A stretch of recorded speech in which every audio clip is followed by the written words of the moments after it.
안녕하십니까. 한밤의 기막힌 투자 주말 방송 진행을 맡은 아나운서 박지혜입니다. 저희 방송은요, 주식 잘 알려주는 동네 백소빠라는 코너로 진행되고 있는데요. 해외 증시 이슈와 파생 상품, 투자 전략, 또 거기에 수익률 날 수 있는 히든 종목까지 챙겨드리는 방송이니까요. 끝까지 채널 고정하셔서 많은 도움 받아가시면 좋겠습니다. 오늘도 함께하실 우리 두 분의 전문가님 모셨습니다. 김정철 본부장님, 칼리 전문가님 모셨습니다. 전문가님 안녕하세요. 네, 안녕하십니까. 반갑습니다. 네, 안녕하세요. 반갑습니다. 네, 요즘 주변 사람들 만나면요. 비트코인 얼마나 투자했어? 혹은 어떤 종목 투자했어? 라는 질문 굉장히 많이 받습니다. 그만큼 투자를 하지 않으면 이 포모 현상까지 발생하고 있는 것 같은데요. 사실 그럴 만도 한 게 이 미증시는 사상 최고치를 갱신 중에 있고요. 국내 증시도 이 유가증권 시장에서 2년여 만에 2,750선을 돌파한 모습도 보여주고 있습니다.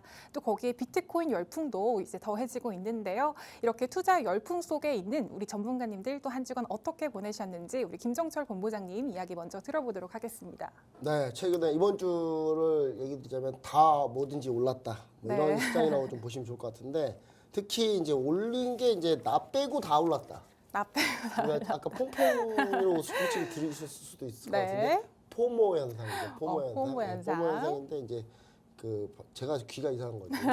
발음이 잠깐 이상한 네. 거지. 퐁퐁이라고 들려서 깜짝 놀랐는데. 네.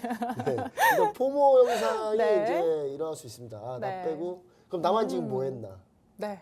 네, 저는 이제 이런 생각을 가지는 것 자체가 저는 좀 잘못됐다. 왜냐하면 네. 기회라는 건요 언제나 언제든지 있습니까? 있습니다. 네, 아. 언제든지 있고요. 여러분들 그 기회가 그러니까 보통은 여러분들 그 기회가 올 때 네. 내가 준비되어 있느냐 안 되어 있냐가 중요한 거지. 네. 그 기회가 지금 내가 못 잡냐 잡냐가 중요한 게 아니에요. 음. 그러니까 기회가 왔을 때 내가 준비가 돼 있는 상태라면 네. 그런 기회가 왔을 때 대응을 할 수 있었겠죠. 근데 내가 만약에 준비가 안 된 상태야 그러면 그런 기회가 왔을 때 내가 무리하게 그거를 쫓아가다가 결국 문제가 생길 수 있다. 네. 특히 비트코인 관련해서는 비트코인 1억 찍고 나서 네.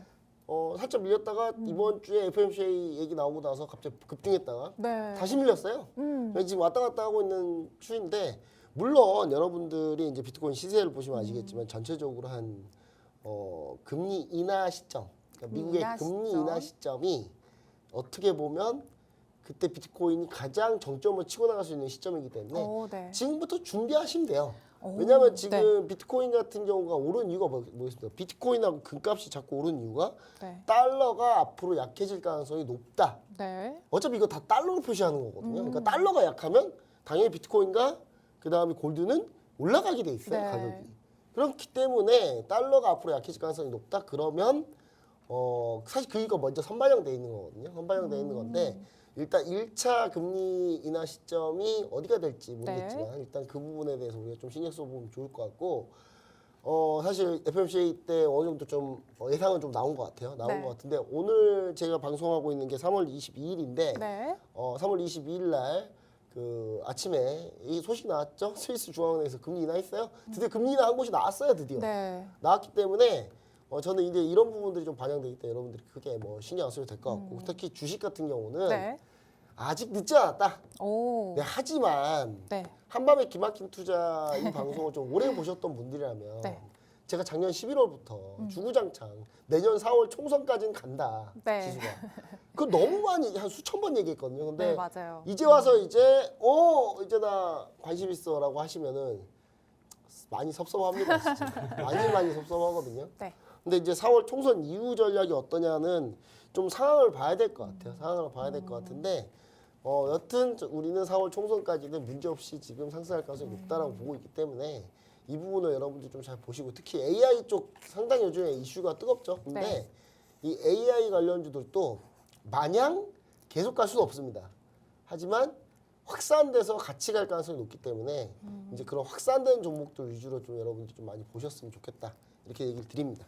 네, 말씀 잘 들었습니다. 이 비트코인 같은 경우에는 금리 인하가 되면 달러가 약해지고 그러다 보면 이제 비트코인 좀 매수 기회다라고 말씀하셨고요. 이 주식 같은 경우에는 총선까지 하지만 좀 AI 반도체 위주로 좀 봐달라는 이야기 잘 들었습니다. 이번에는 우리 칼리 전문가님 말씀 들어보도록 하겠습니다. 네, 일단 본부장님 얘기에 가장 좀 크게 동의되는 부분 네. 자체는요. 이제 준비된 자만이 네. 수익을 얻을 수 있다. 이런 느낌이에요. 어떻게 보면 그동안 내가 아무 공부도 안 하고 아무 분석도 안 했는데 네. 남들이 뭐 주변에서 나 5천만 원 좋다고, 벌었어, 맞아요. 뭐 비트코인으로 1억 벌었어, 뭐 이런 얘기가 나오니까 이제 사야 되겠다 이러신 분들이 사실상 수익 내는 거를 한 번도 못 맞아요. 봤어요. 사실 이렇게 뒤늦게 쫓아 들어가서 네. 단기적으로 분명히 한 3% 5% 정도는 올릴 수는 있어요. 그래서 그 수익을 보는데 이게 왜 손실이 나냐면요. 네. 그 전에 사람은 100% 200% 수익을 났다라고 얘기를 해요. 네. 그러면 나는 2% 3% 뭐 5% 이게 만족이 안 된다는 네, 거죠. 맞아요. 그래서 나는 적어도 20% 30%까지 튀었다라고 하면 괜찮지만 우리 이 시장이 절대 호락호락하지 않습니다. 맞아요. 모든 개인 투자자들이 이제 됐다 싶어서 들어오는 이 순간 세력들은 빼게 되어 있어요. 거기서 네. 이제 물량을 넘기면서 네. 가져가는 흐름 자체가 어느 구간에서 발생을 하고 그 다음에 이제 주식으로 물렸다 크게 손실봤다 하시는 분들은 다 이상하게 이 고점에서 물려가지고 낙폭이 나왔을 때 이 네. 손절, 이 손실 구간을 여기서 가져가면서 아 주식은 도박이야, 코인은 도박이야, 뭐 선물은 도박이야 얘기가 나와주는 게 다 네. 이런 자리에서 사서 가장 좀 바보같이 어떻게 보면 손실을 가져가는 구조를 보여줬기 때문에 그런 거예요. 그러니까 이런 자리에서 비중을 줄이고 내가 아예 밑에서부터 샀다라고 하면 비중 조절하고 그쵸 충분한 눌림에 다시금 물량을 더 탄다라든지 이런 식의 기다림이 있는데 네. 나는 수익률이 50% 70% 이렇게 마이너스가 되는 상황 속에서는 절대 버틸 힘이 안 되죠. 네. 근데 만약에 거기까지 버텼다 하더라도 대부분의 이제 개인 투자자들이 다시금 본절 구간이 왔을 때 그때 잘라요 또. 본절 구간이 왔을 때 자르는데 네. 이런 시장 자체는요 재차 이렇게 강한 파동이 나왔을 때는 전고를 돌파하면서 힘 있는 움직임을 보여주거든요. 네. 그러니까 진짜 수익 봐야 되는 타이밍에서 못 보고 그렇죠. 맞아요. 손실 볼 때는 가장 안 좋은 시기에 들어가서 손실로 마무리를 보고 네. 그러니까 이런 부분 자체가 준비가 안 돼 있는 상황에서 네. 휩쓸려서 이 포모 현상이라는 게 굉장히 그래서 위험하다라고 생각하시면 될 것 같아요. 네. 시장에서 이 단어가 나왔다. 아 투자를 하는 게 아니고 비중을 축소를 해야 되는구나. 이렇게 생각을 하시는 게 가장 중요하다라고 보시면 네. 되겠습니다.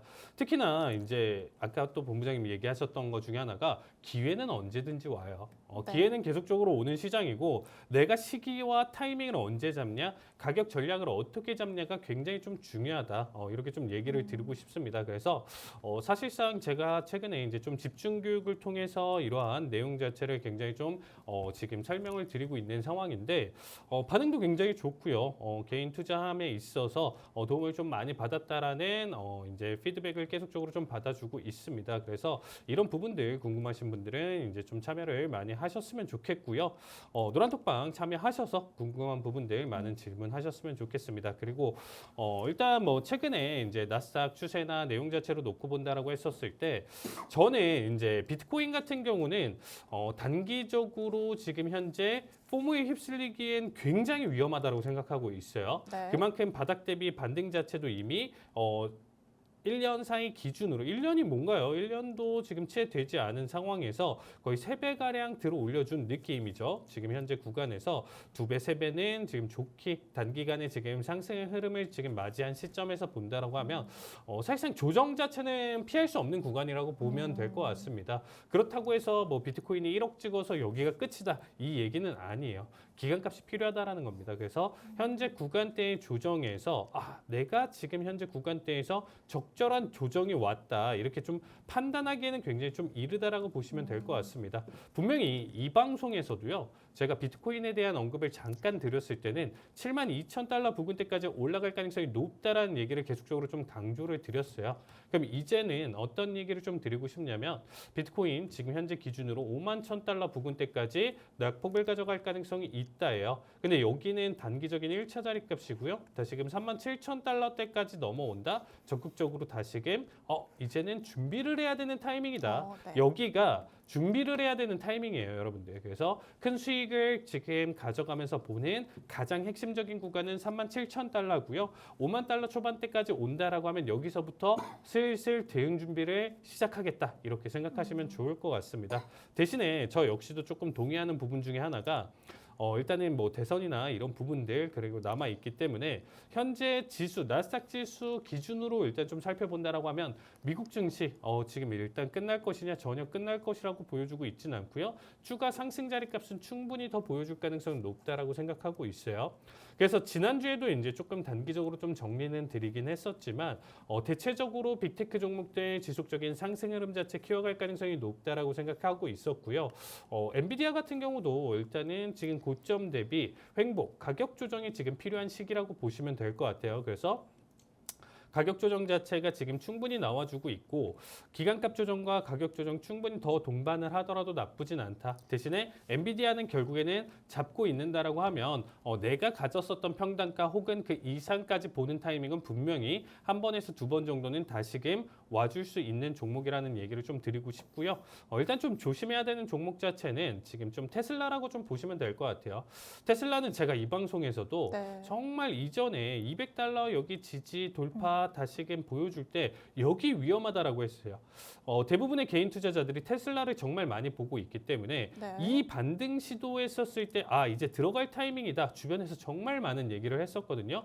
저는 이 방송에서 단 한 번도 나머지 종목들은 들어가셔도 괜찮다라는 얘기를 좀 드렸었는데 테슬라 같은 경우는 지금 120에서 100달러대까지 하락 가능성이 있다라고 보여주고 있어요. 그렇다고 해서 테슬라가 절대 죽는 종목은 아닙니다. 기간값을 두고 본다라고 하면 다시금 언제든지 고점을 깨면서 다시금 상승 흐름 자체를 이어가겠지만 현재 타이밍은 사실상 조금 위험도가 높기 때문에 조금 더 관망해야 되는 시기는 좀 필요하다라는 얘기를 좀 드리고 싶어요. 그래서 사실상 올해는 조금 테슬라 투자는 조금 지양하셨으면 좋겠고요.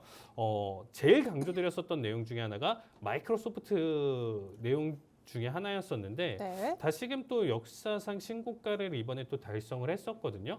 근데 제가 진짜 이 방송 몇 달 전 거 한번 좀 돌려보시면 아시겠지만 마이크로소프트 딱 440달러 얘기를 제가 정확하게 3달, 4달 전부터 계속적으로 네. 좀 강조를 드렸습니다. 그래서 마이크로소프트 아직 10달러 정도 남았는데 이제는 보유자 영역이다. 여기서 430달러에서 440달러 먹으려고 접근을 한다. 이건 너무 사실상 손익비가 안 맞는다고 네. 보시면 될 것 같아요. 보유자 영역에서 언제 청산 보면 되나요? 그러면 지금 430 구간에서 440 사이 구간에서 안정 청산으로 비중 많이 줄여서 보시면 딱 좋은 타이밍이다. 이렇게 얘기를 드리고 싶습니다. 지수 자체는 19,000대까지는 나스닥 기준으로 상승 여력 충분히 남아 있으니까 아직까지는 너무 불안한 상태에서 지금 현재 포지션 인버스에 대한 투자 고려하시지 마시고요. 추세에 대한 내용 자체 계속적으로 받아주면서 순응을 하면서 봐주시면 좋을 것 같습니다. 네, 말씀 잘 들었습니다. 이 비트코인 관련해서는 매수 타이밍, 이 가격 전략에 대해서 이야기해 주셨는데요. 아무래도 단기간 이제 상승했다 보니까 좀 조정이 올 거다라고 말씀하셨고요. 가장 좋은 이 가격 전략은 37,000달러 말씀해 주셨습니다. 또 이 나스닥 같은 경우에는 이 빅테크 위주로 앞으로 추가 상승 있을 것이다라고 말씀해 주시면서 또 종목별로 가격 전략까지 잘 들어봤습니다. 이렇게 훌륭하신 저희 전문가님과 함께 하실 수 있는 참여 방법 안내해 드리도록 하겠습니다. 이 참여 방법에는 두 가지가 있는데요. 먼저 하단에 QR코드 보이시죠? 스마트폰 꺼내셔서 기본 카메라 어플 실행하시고 이 QR코드에 가져다 대시기만 하시면 링크가 하나 뜹니다. 그 링크 클릭하셔서 노란톡 오픈 채팅방에 들어오실 수 있고요. 두 번째 참여 방법은 문자 참여 방법입니다. 샵 3989로 주잘백 세 글자 보내주시면 저희가 답장으로 링크 보내드릴 테니까요. 그 링크 클릭하셔서 훌륭하신 전문가님과 함께 많은 도움 받아가시면 좋겠습니다. 자, 그렇다면 다음 질문 한번 드려보도록 하겠습니다. 이번 주 가장 큰 이슈였죠. 바로 3월 이 FOMC 회의 관련한 질문인데요. 이 미 연준에서요. 연내 금리 인하를 3번 전망하면서 이 비둘기 파월 발언에 시장이 환호했습니다. 이번 FOMC 회의 관련해서 리뷰와 향후 전망 어떻게 보시는지 우리 칼리 전문가님 먼저 부탁드리도록 하겠습니다. 네, 일단 PPT부터 같이 보시면서 이번 내용 자체 한번 좀 간단하게 리뷰 먼저 드리도록 하겠습니다. 자, 일단 이번 FOMC는 사실상 이전에 우려가 굉장히 좀 강했었던 FOMC였어요.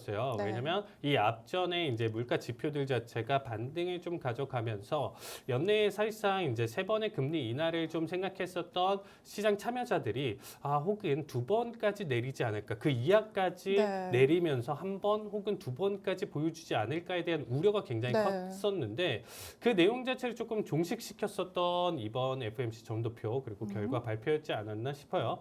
자, 먼저 일단은 좀 점도표 내용 자체를 좀 보시면요. 자, 12월 내용 점도표랑 지금 3월 점도표 차이가 뭐냐면 사실 이제 점도표 자체는 이제 누군지 무기명으로 어떻게 보면 투표를 하는 거죠. 내가 이제 이 점 위치에 금리 위치에다가 어디가 적절하겠다 투표권이 있는 연준 위원들이 이제 여기서 투표를 해서 평균적인 값을 보는 거예요. 근데 네. 12월 자체에서의 데이터에서는 조금 더 브로드하게 이제 넓게 퍼져 있었다라고 지금 보시면요.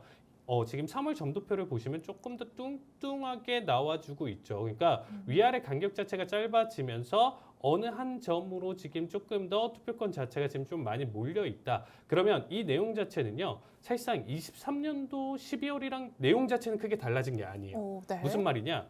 결국에는 조금 더 이 중간 값에 맞춰서 다수의 위원들이 이쪽으로 지금 생각 자체가 모여지고 있다라는 거예요. 이 내용을 지금 조금 판단해서 본다라고 하면 연내 3번에 대한 금리 인하에 대한 가능성이 훨씬 더 크게 못 박혀 있었다라는 거죠. 네. 이 부분에 따라서 어떻게 보면 시장이 지금 환호를 하면서 이때 당시에 이제 차트를 좀 보시면 아시겠지만 최근 들어서 정말 강력한 상승 흐름을 좀 보여줬었습니다. 네. 사실상 새벽 시간이기 때문에 제가 이제 좀 대응했었던 시간대가 아니었어요. 대응했었던 시간대는 아니었었고 네. 이때 구간대 보시면 바닥 대비 지금 18,250 구간에서 무려 지금 18,000 거의 600대까지 상승을 보여줬거든요. 네. 그러니까 이제 자그마치 거의 350포인트를 강력하게 단기간에 쏘아 올렸었던 움직임이었습니다. 이 내용 자체가 사실상 점도표에 대한 내용 자체 우려를 종식시켰던 부분 자체가 있었고요. 대신에 하나 점도표에서 우리가 좀 눈여겨볼 만한 내용 자체는요. 사실상 이전에 이제 12월 데이터 기준으로 25년도와 26년도 기준으로 본다라고 하면 조금 더 점도표 자체 이제 중심값 자체가 아래에 있는데 네. 3월 내용 자체를 본다라고 하면 이 내용 자체가 조금 더 올라와져 있어요. 그러면 내년 내후년에 대한 금리 인하에 대한 방향성이나 이런 부분들 자체가 조금 더디다던가 네. 그리고 지금 생각했었던 이전 생각보다도 조금 더 고금리 상태로 더 유지해야 되겠다는 관점이 있습니다. 오히려 이 내용 자체는 조금 더 매파적인 내용 자체로 될 수 있으면서 시장이 충격을 가져갈 수 있었던 부분 중에 하나인데 네. 시장은 25년도, 26년도 이거 너무 네. 먼 얘기야. 지금 당장 우리 네. 올 지금 현재 3월밖에 안 됐고 상반기 기준으로 올 한 해 데이터 여기에만 좀 집중하자는 느낌, 뉘앙스가 좀 강했었던 이번 발표였었다. 시장 참여자들의 지금 생각과 지금 결과 내용 자체가 그렇게 좀 해석을 조금 보시면 될 것 같아요. 네. 사실상 그래서 FMC 점도표 내용 자체는 큰 변화는 없었고요. 조금 더 몰려서 그 중심값을 가져가고 오히려 굳건해졌었다. 이 정도 해석을 좀 보시면 될 것 같은데 사실상 이제 GDP 성장 예측치를 조금 보셨을 때 이번에 조금 더 대폭 상향했었던 결과값이 좀 보여줬었어요. 그러니까 이 내용은 뭐냐? 미국 경기는 사실상 꺾이는 관점에서 어쩔 수 없이 금리 인하를 단행을 하는 게 아니고 네. 경기 자체는 계속적으로 탄탄한 와중에 지금 건강하게 금리 인하를 가져가면서 시장에 충격이 없는 네. 노랜딩, 소프트 랜딩을 지금 바라는 내용 자체가 지금 잘 이어지면서 시장 참여자들의 생각과 어떻게 보면 좀 합이 잘 맞았었던 FMC 결과였기 때문에 상승 탄력을 굉장히 좀 크게 잘 가져갔었다라고 보시면 될 것 같습니다.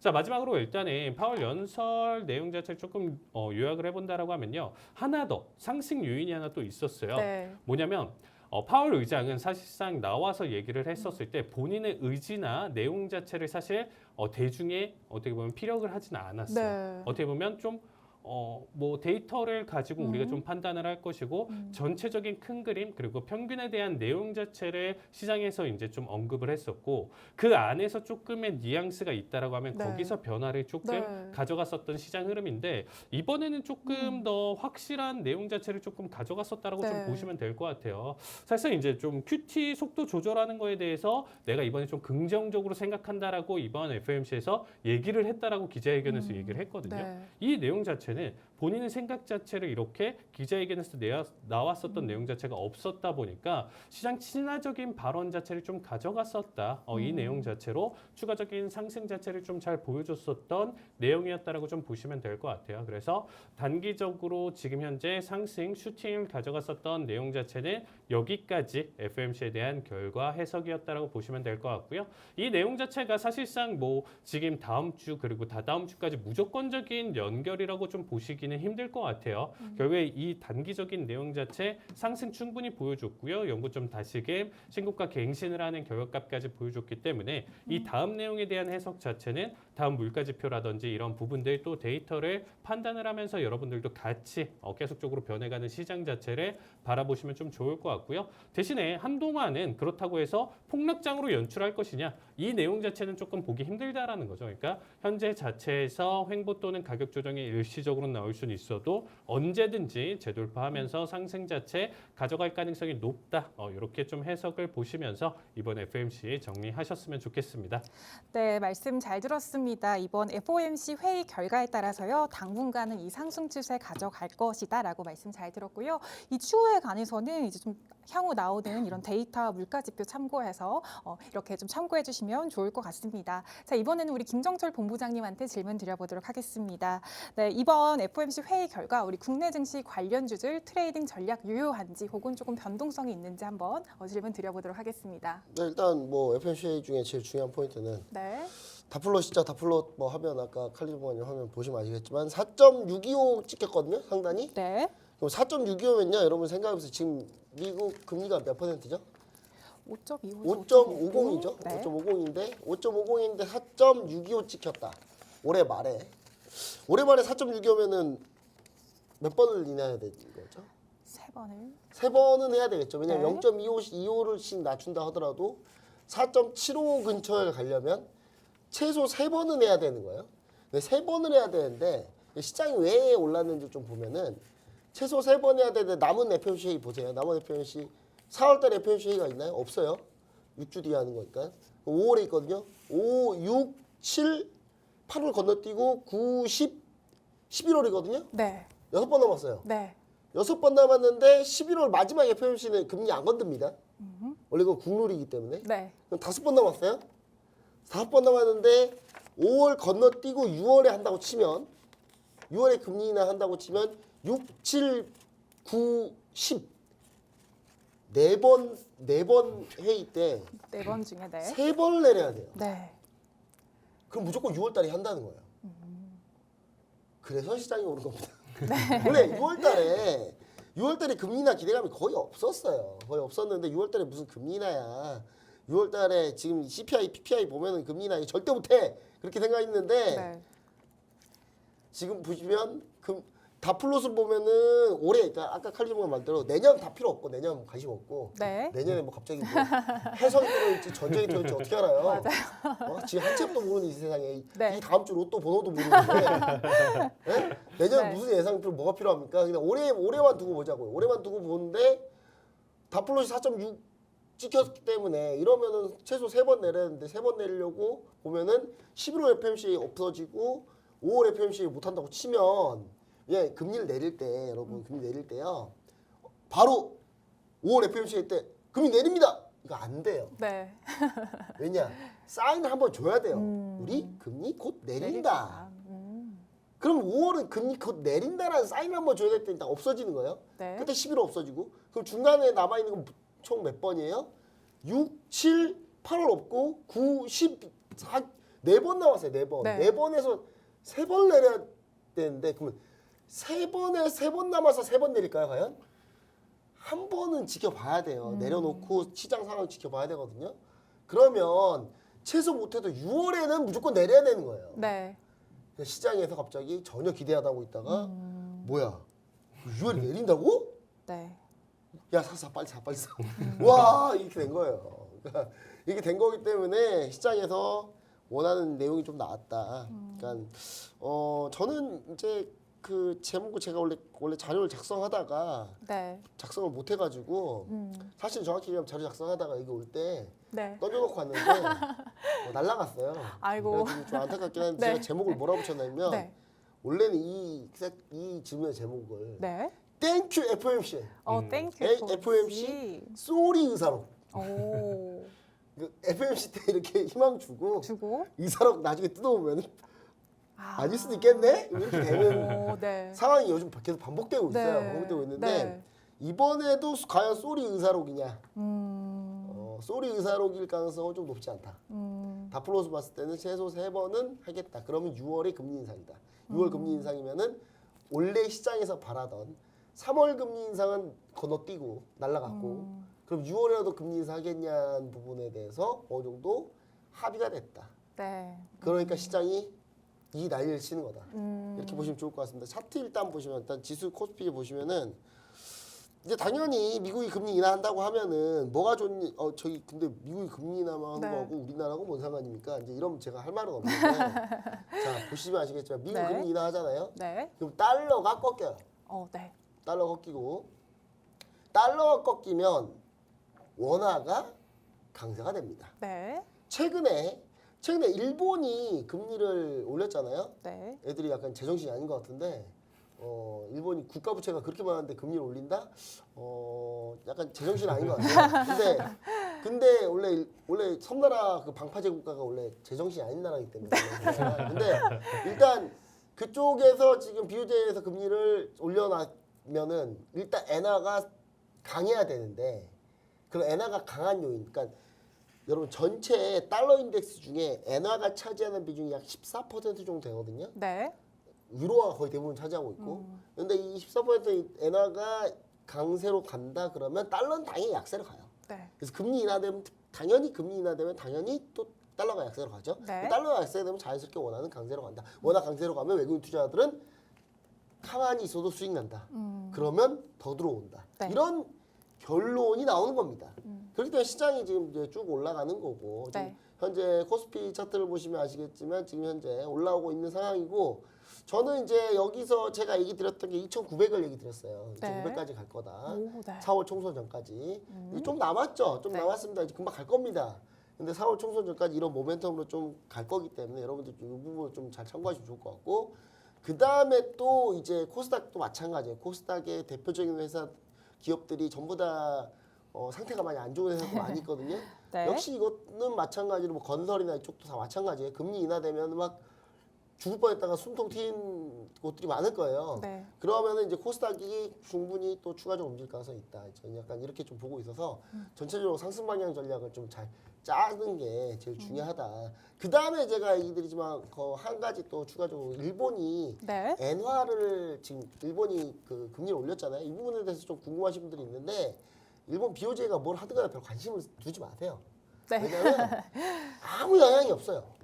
그러니까 막 뉴스나 이런 데서 막 전문가들 나와가지고 막 H경제TV 뭐 이런 데 보면 막 전문가 나와가지고 BOJ의 금리 인상 뭐 해가지고 뭐 큰일 날 것처럼 얘기하는데 그분도 잘 모르고 한 얘기예요.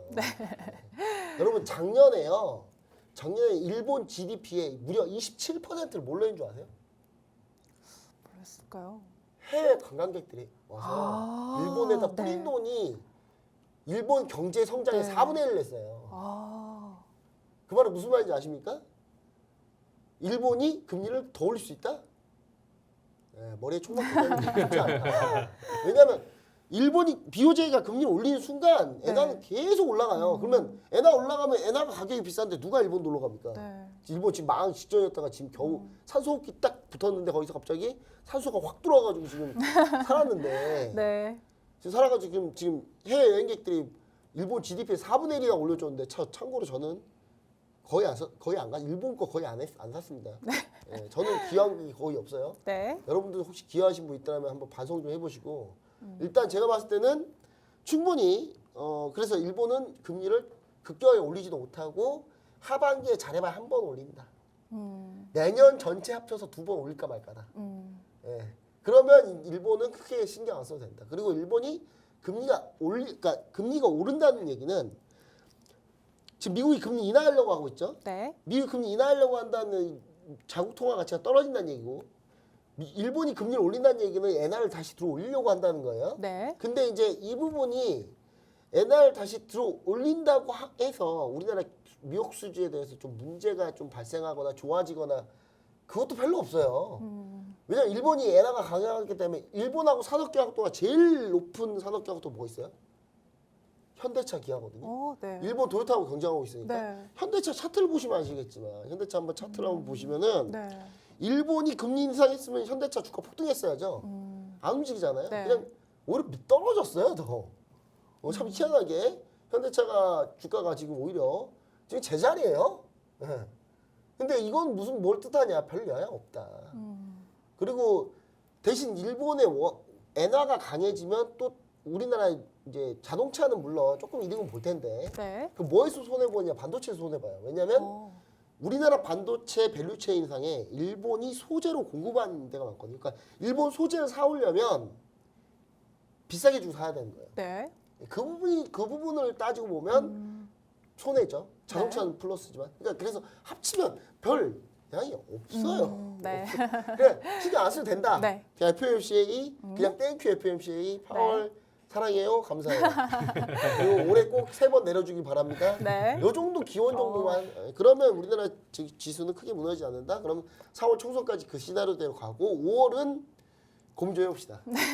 한번 주마켓 투자 계속 보세요. 제가 5월 어떻게 판단할지 제가 그때 한번 얘기 드리도록 하겠습니다.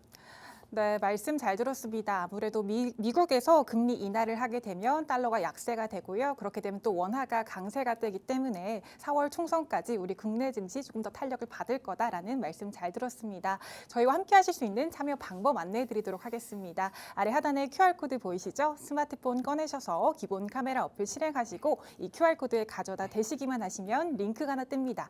그 링크 클릭하셔서 노란톡 오픈 채팅방에 들어오시면 되시고요. 두 번째 참여 방법은 문자 참여 방법입니다. 샵 3989로 주잘백 3글자 보내주시면 저희가 답장으로 링크 보내드릴 테니까요. 그곳 들어오셔서 훌륭하신 전문가님들과 함께 많은 도움 받아가시면 좋겠습니다. 자, 그렇다면 다음 질문 드려보도록 하겠습니다. 이번에는 AI 반도체 관련된 질문인데요. 이번에 엔비디아 GTC 2024 컨퍼런스도 있었고요.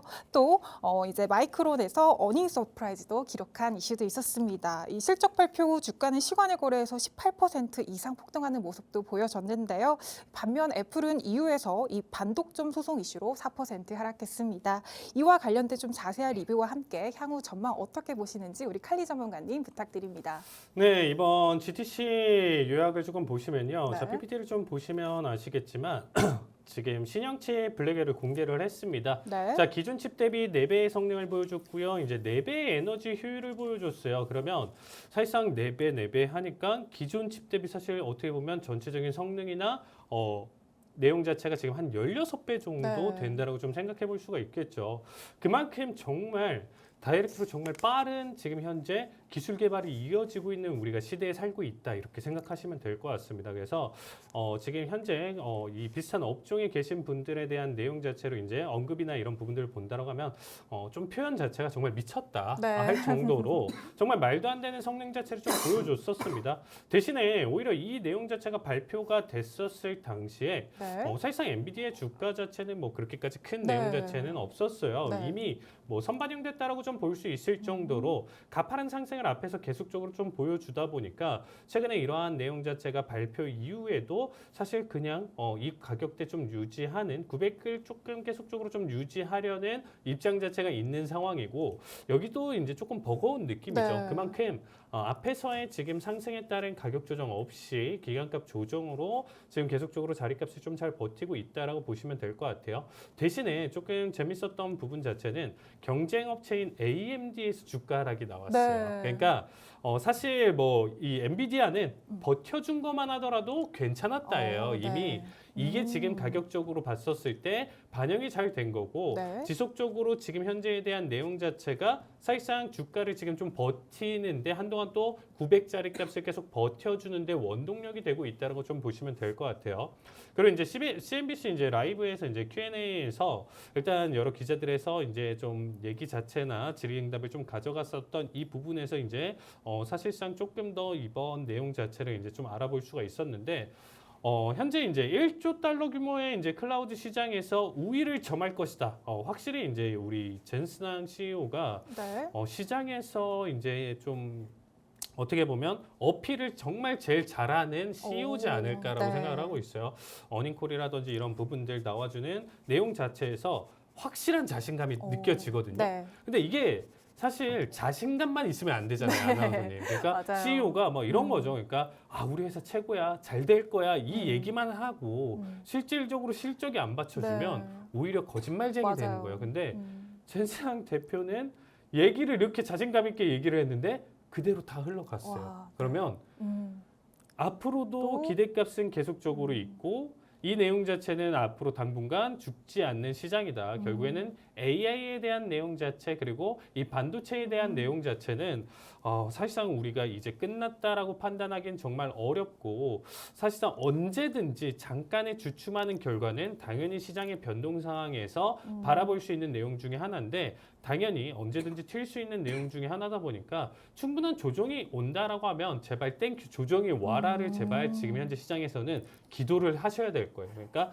내가 보유를 하고 있지 않고 혹은 비중 자체가 지금 별로 없다라고 하시는 분들 같은 경우는 지금 제발 빠르게 좀 조정만 와준다라고 하면 내가 여기를 담아두겠다 이런 의지로 일단 좀 시장을 좀 봐주시면 좋을 것 같아요. 그리고 이제 좀 마이크론 실적 자체도 이번에 한번 좀 보시면 좋은 게 일단 마이크로 실적 자체는 사실상 이번에 나쁘지 않게 나왔습니다. 네. EPS도 마이너스에서 이제 플러스로 좀 전환됐었던 부분 자체도 이제 좀 바라볼 수 있었고요. 기존에서도 사실상 계속적으로 좀 나쁘진 않았어요. 일단 어닝콜이나 이런 부분에서 계속적으로 이제 좋아질 것이다 이런 내용 자체를 좀 가져갔었는데 시장의 반응 자체가 그렇게까지 크게 있지 않았었던 상황 속에서 이번 실적을 보고 확실하게 이제 좀 느꼈었던 거죠. 그러니까 실적적인 측면 자체에서 플러스되는 부분 자체가 굉장히 좀 컸었기 때문에 여기에서 시장이 환호를 하면서 무려 16%나 지금 프리장 기준으로 급등을 하면서 상승폭을 키워갔었고요. 어제자 그래서 이제 목요일 날 네. 기준으로 일단은 증시 자체가 훨씬 더 꺾일 수 있었던 부분 자체에서 버텨줬었던 원동력이었다라고 좀 보시면 될 것 같습니다. 그래서 지금 현재 제 생각으로 지금 일단 좀 본다라고 했었을 때는 지속적인 상승 가능성 이러한 종목들을 계속적으로 좀 나와준다라는 거는 반도체 이 전 산업군에 있어서 지속적인 상승 자체는 앞으로 계속적으로 지속될 가능성이 있다라고 보시면 좋을 것 같습니다. 자 그리고 마지막으로 애플인데 애플은 정말 최근에 삼재가 꼈다라는 얘기가 들릴 네. 정도로 정말 좀 안 좋아요. 그래서 애플 추세 자체나 내용 자체 단기적으로 오르는 척하다가 지금 무려 4%나 네. 떨궈주면서 다시금 하락 추세에 좀 연속점을 맞이했다고 보시면 될 것 같습니다. AI나 내용 자체에서도 좀 뒤늦게 지금 뛰어든 감도 없지 않아 있는 상황이고 이미 탄탄한 앞에 지금 마이크로소프트에서 지금 시총 1위 자리까지 뺏기고 그 다음에 이제 뭐 엔비디아한테도 뺏길 가능성까지 있는 상황 네. 속에서 좀 지켜본다라고 하면 애플 지금 조금 한동안 이 추세 자체는 나쁘게 좀 이어질 가능성은 높다라고 생각하시면 될 것 같아요. 그래서 일단은 전저점을 좀 돌파하면서 움직임이 나와준다라고 하면 160에서 150 사이 구간까지도 일단은 충분히 낙폭을 좀 단기간에 이어질 가능성은 좀 높다라고 생각하시면서 일단 좀 충분히 관망을 하시는 게 좀 좋을 것 같고요. 언제든지 애플은 다시금 살아날 수밖에 없는 종목이다 보니까 네. 떨어졌을 때 내가 관심 종목으로 담아두면서 충분히 일단은 타이밍을 한번 좀 노려보자 이렇게 생각하시면 좋을 것 같습니다. 네, 말씀 잘 들었습니다. 이 AI 반도체 시장은 향후 전망이 굉장히 좋기 때문에요. 조정이 올 때마다 좀 매수 관점으로 보면 좋겠다라는 말씀 잘 들었습니다. 이번엔 우리 본부장님께 한번 질문 드려보도록 하겠습니다. 이번 GTC 컨퍼런스에서 이 젠승환 CEO가 이 삼성전자 HBM 테스트 중이며 기대가 크다라는 이 발언이 나오면서요. 삼성전자 최근 급등했던 모습 보여줬습니다. 또 마이크론까지 호실적 나오면서 이 메모리 반도체 업종 상승 국면에 들어선 것 같은데요. 이와 관련해서 국내 AI 반도체 투자 전략 어떻게 세워야 할까요? 네, 뭐 사실 제가 GTC를 네. 또 실시간으로 봤는데 네. 실시간으로 봤는데 일단 GTC 보면서 뭘 느꼈냐면 젠슨왕이 그 약간 이제 젠슨왕을요 중국 사람이 되게 좋아해요. 네. 차이나 사람이라고. 오. 그러니까 중국 사람들이 되게 네. 그 자랑스러워하는 두 사람이 있는데 네. TSMC의 모르스창, 네. 그 다음에 엔비디아의 젠슨왕. 네. 근데 진실은 뭐냐면 이 두 분이 다 미국 국적이세요. 네. 미국 국적이시고 네. TSMC의 모리스 창은 그냥 대만 태어나서 네. 거의 가본 적도 없어요. 근데 그냥 대만에다가 TSMC 세운 것뿐이고. 네. 그리고 이 젠슨왕은 정말 중국하고 아무 연관이 없는데 중국 사람들은 이 사람들이 자랑스러워하는데 그렇게 정신승리하는 것도 나쁘지 않다고 봐요. 네. 정신승리 그렇게 하는 것도 나쁘지 않은데 이 젠슨왕 이분이 거의 락커처럼 하고 나오셨어요. 네. 락커. 그러니까 요즘 물 만난 물고기죠. 네. 옛날에 그 젠슨왕님이 어땠냐면 게임 그래픽 카드나 하고 있을 때는 네. 정말 좀 꼬질꼬질했다. 오. 이렇게 진짜예요? 그때는 네. 되게 꼬질꼬질하셨거든요. 근데 이게 AI가 갑자기 대박 터지면서 네. 원래 사실 여러분 이 엔비디아라고 하면은 네. 어느 분들이 많이 아시냐면 여러분들 혹시 이 방송을 보고 있는 분들 중에 한 4, 50대이신 분들 있잖아요. 4, 5, 60대이신 분들. 네. 자제분들이 엔비디아를 정말 잘 알아요. 오. 왜 할까요? 자제분들이. 게임을 게임을? 하거든요. 게임에 엔비디아 그래픽 카드 지포스 들어가냐 안 들어가냐. 그 차이가 엄청 커요. 네. 게임하다가 오. 버벅이니 안 버벅이냐 차이인데. 그래서 이거 그냥 게임 그래픽 카드만 했던 그런 회사인데 그 회사가 이제 고도화된 성능이 필요하다 보니 이제 이 엔비디아의 GPU 칩이 그렇게까지 막 엄청나게 많이 쓰는 거죠. 그래서 이제 지금 물 만난 물고기인데 뭐 HBM 보고 있다라고 하잖아요. 근데 네. 그 사이에 뉴스가 나왔어요. 승인했어요 이미 엔비디아가. 오, 네. 엔비디아가 HBM3, 2에 대해서 신문에 대해서 승인했거든요.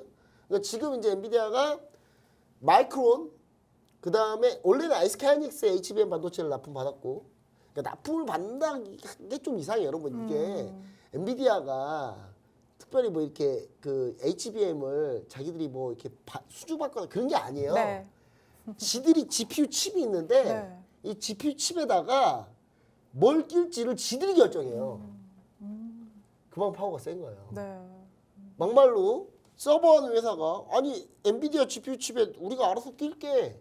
그럼 엔비디아가 어떻게 하는 줄 아세요? 아 그럼 안 팔아. 우리 안 팔아. 야 우리가 쓰는 메모리 반도체 안 쓰면 우리 안 팔아. 이런 상황이에요 지금. 네. 와. 그러니까 엔비디아가 시스템 반도체인데 지들이 뭔데 메모리 반도체 네. 결정을 지들이 해요. 음. 전혀 선택권이 없거든요.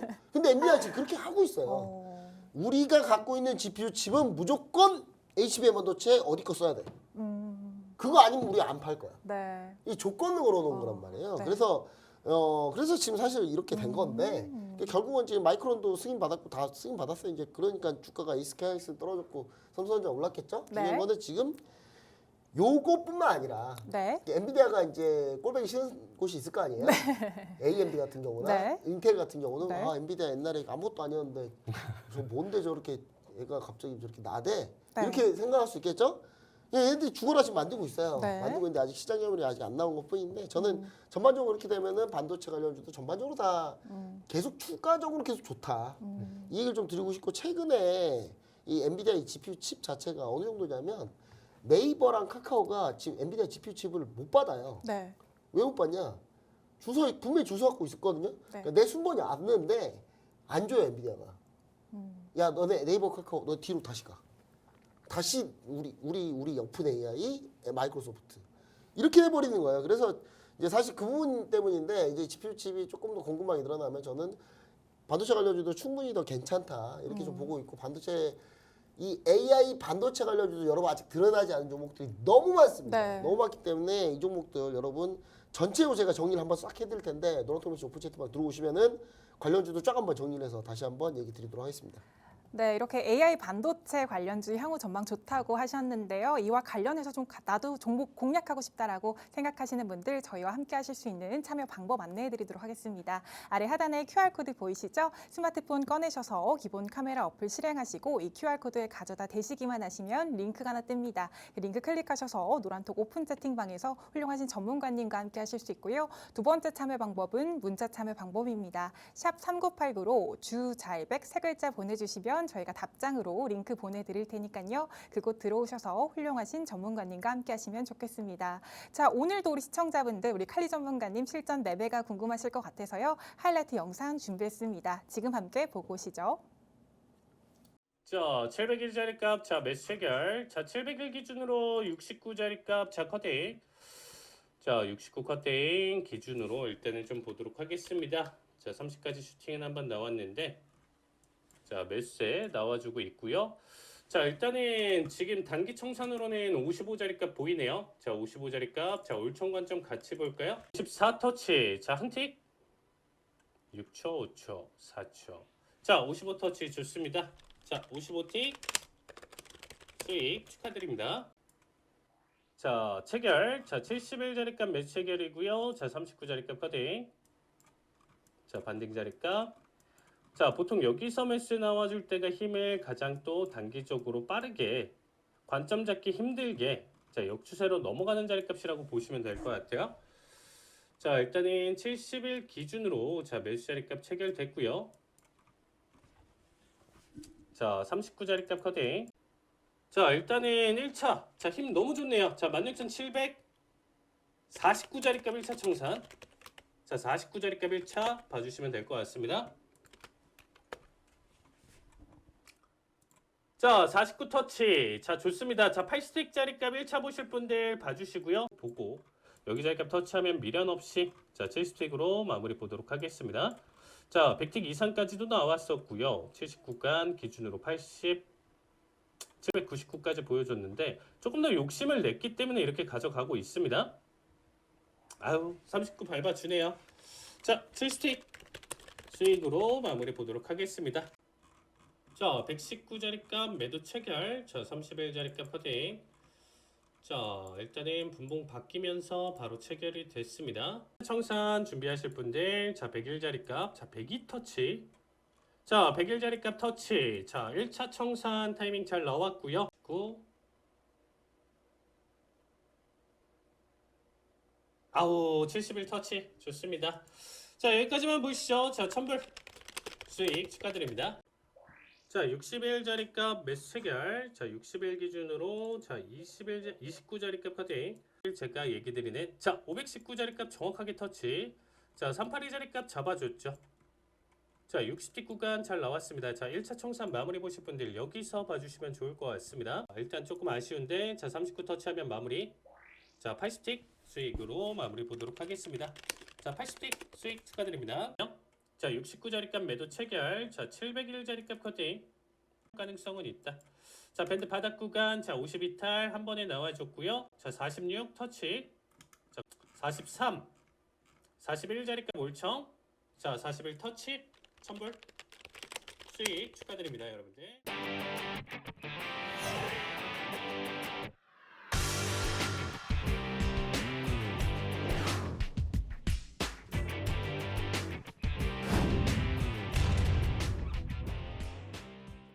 네, 영상 잘 봤습니다. 이번에는 해외 선물 상품별 투자 전략 세워보도록 하겠습니다. 칼리 전문가님 부탁드립니다. 네, 5일은 제가 지속적인 상승 관점 계속적으로 네. 노려보셔라라고 얘기를 드렸고요. 최종적으로 90.37달러대까지 올라갈 가능성이 있는 자리값 중에 하나인데 사실상 지금 좀 단기적으로 좀 조정 자리값이 왔어요. 일단 기본적으로 618 구간 마디값에서 단기적으로 좀 조정을 원래 보여주는 자리값인데 사실상 전체적인 큰 그림으로 본다라고 하면 상승에 대한 지속성을 조금 더 봐주시면 좋을 것 같습니다. 그래서 일단은 한 80을 살짝 이탈하는 구간대, 이런 구간대에서는 다시금 재차 반등 생각하시면서 매수 관점 계속적으로 좀 유지하시는 게 좋다, 이렇게 얘기를 좀 드리고 싶고요.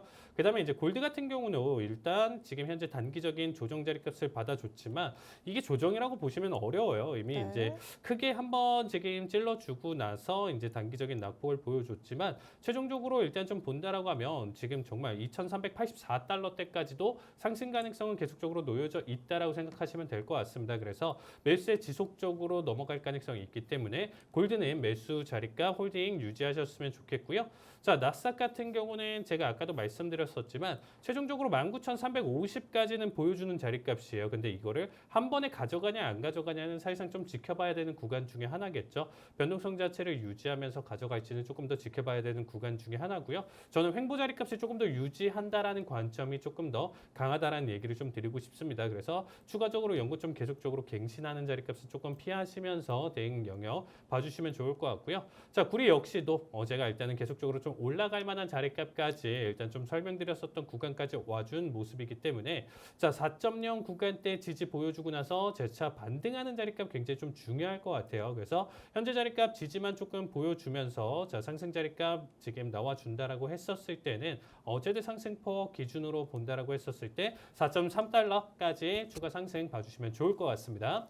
네, 말씀 잘 들었습니다. 저희 한밤의 기막힌 투자 주잘백에서 준비한 내용은 여기까지입니다. 본 방송은 투자 판단에 대한 참고 자료일 뿐 해당 종목의 가치, 상승 또는 하락을 보장하지 않는다라는 점 명심해 주시고요. 저희는 내일 이 시간에 또 유익한 내용으로 찾아뵙도록 하겠습니다. 시청해 주신 많은 분들 감사합니다.